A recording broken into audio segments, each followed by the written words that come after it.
Hola muchachos, nos encontramos una vez más con las cápsulas de lenguaje y comunicación.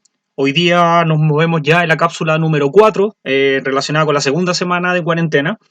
Y esta nueva cápsula va a dar puntapié inicial o inicio a la unidad número 1, que se titula, como bien pueden ver ustedes en este PowerPoint, Una fantasía en cuento. Espero que estén descansando, que estén bien en sus casas, que estén respetando el estar en sus hogares, el no tener que salir.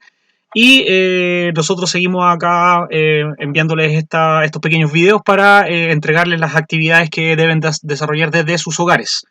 Entonces metámonos de lleno en el PowerPoint. Entonces, como les decía, el título de esta nueva unidad, que es la unidad 1, es Una fantasía en cuento, y el objetivo es leer y familiarizarse con un amplio repertorio de literatura para aumentar el conocimiento del mundo, desarrollar su imaginación y sobre todo conocer valores sociales de esta u otras culturas. La imagen que aparece en el inicio tiene que ver básicamente con que todos los cuentos o la lectura de un cuento, tal como aparece en el niño pequeño allá, es un mundo de fantasía, es un mundo de creación y por ende uno pudiera desarrollar de manera súper grande o de súper amplia su imaginación. Comenzamos entonces. La primera actividad que vamos a hacer en esta unidad entonces es la de activación de conocimientos previos y está relacionado con la lectura de un cuento y el desarrollo de algunas actividades relacionadas a esta lectura. ¿Cuál es el cuento que van a leer? Es el cuento que se llama A enredar los cuentos, de la página 14 del libro de lenguaje, y lo que van a tener que hacer es realizar esta lectura en voz alta y pedirle a un adulto que los escuchen mientras leen. ¿Cuál es la idea de esto? Es que vayan haciendo ciertas correcciones de la lectura a medida que van leyendo en voz alta. Luego de leer el cuento, se los recomiendo que lo lean más de una vez, leanlo en silencio una vez y luego hagan la actividad de leerlo en voz alta junto al adulto. Expliquen con sus palabras, obviamente en el cuaderno, cuál es el contenido de la historia o básicamente de qué se trata la historia. Cuéntenme ustedes con sus palabras de qué se trata. En un párrafo muy breve, no más de 3 líneas, díganme o resúmanme de qué se trata la historia. Luego van a desarrollar las 5 actividades propuestas para después de la lectura y estas tareas se reparten entre las páginas 14 y 15 y finalmente lee con atención las preguntas de reflexión y respóndelas de manera clara también en tu cuaderno. Vamos a revisar con detalle cuáles son estas actividades.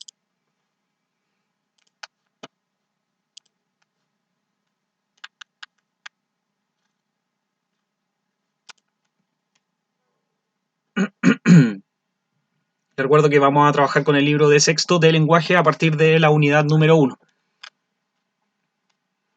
Entonces, decíamos que estábamos en la página 14 y 15 y vamos a ya. Esta es la visión general que ustedes deberían tener de la actividad. Entonces, acá dice lee el siguiente cuento de Yana Rodari y realiza las actividades propuestas. Este es el cuento a enredar los cuentos. Léanlo, como les decía yo anteriormente, de manera silenciosa primero y después léanlo en voz alta para que un adulto los ayude y los guíe en la lectura.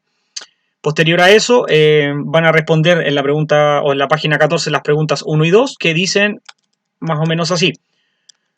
1. ¿Por qué este cuento se llama Enredar Cuentos? Entonces básicamente usted me va a tener que explicar qué relación tiene el título con el contenido de la obra. Probablemente si se llama Enredar los Cuentos significa que algo dentro de la historia está enredado o algo tiene que ver con cuentos que se enredan, que se entrecruzan, etc.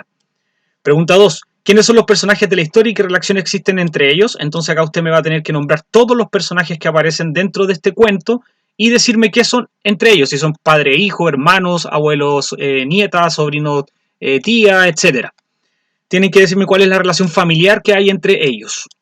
Luego en la página 15 se nos presenta esta actividad que lo que nos dice es ordena la siguiente lista poniendo números en los cuadrados a las partes del cuento Caperucita Roja. Entonces, presupone esto que usted conoce el cuento Caperucita Roja y si no lo conoce, lo invito a que investigue en alguna página de internet cuál es el cuento y después usted va a tener que ordenar estas acciones que componen el cuento Caperucita Roja, enumerándolos obviamente del 1 hasta el número correspondiente, que son 1, 2, 3, 4, 5, 6, 7, 8, 9, 10. Entonces va a tener que enumerarlo del 1 al 10 en razón del orden que tienen dentro del cuento. Luego nos vamos a la pregunta 4 y dice, ¿qué parte del cuento seleccionado anteriormente cambia el abuelo en su versión? Marca con una X y fundamenta tu elección. Entonces van a tener que decir cuál de estos elementos es el que el abuelo o el personaje principal o uno de los personajes principales cambia en razón de una historia real. Y ustedes van a marcar la alternativa y me van a decir por qué eligieron esa alternativa. Luego, en la acción número 5, Pregunta, ¿cuáles son las razones por las que el abuelo cambia la historia de Caperucita Roja? Invéntalas e inclúyelas en el relato como parte de la historia. Entonces, ustedes lo que van a tener que decirme es, ¿por qué razón creen ustedes que el abuelo cambia la versión de la historia de Caperucita Roja? Y eso lo van a tener que escribir acá, incluirlo como que fuera parte de la historia. O sea, por ejemplo, el final.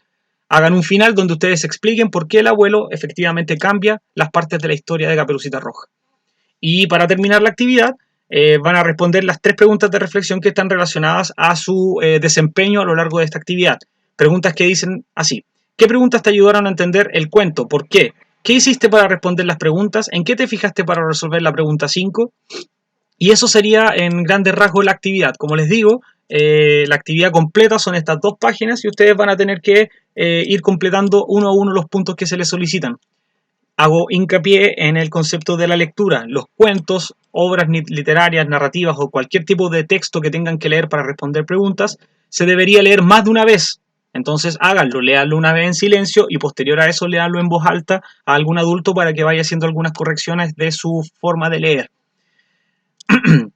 Antes de terminar, comentarles que tienen que seguir dándole tiempo o brindándole tiempo cada vez que abran una de estas cápsulas a la lectura del libro Terror Bajo Tierra. Va a ser evaluado en algún momento, por ende es necesario que lo sigan leyendo. Si ya lo leyeron, vuélvanlo a leer para que lo tengan fresco en la memoria. Eso, en esta cápsula número 4. Espero que les haya quedado más o menos claro lo que tienen que hacer. Tómense su tiempo, háganlo tranquilos, utilicen el libro, utilicen el cuaderno. Si tienen algunas dudas, busquen, investiguen en internet algunas cosas que necesiten investigar. Y pídanle siempre ayuda a sus papás o a sus hermanos mayores para ir guiándose en el trabajo. Desde mi casa, desde mi cuarentena también, les dejo un abrazo, un saludo cordial a todos ustedes y espero que sigan respetando esto de quedarse en sus casas. Por favor, no salgan y no se arriesguen. Cuídense y nos estamos escuchando o viendo en una próxima cápsula.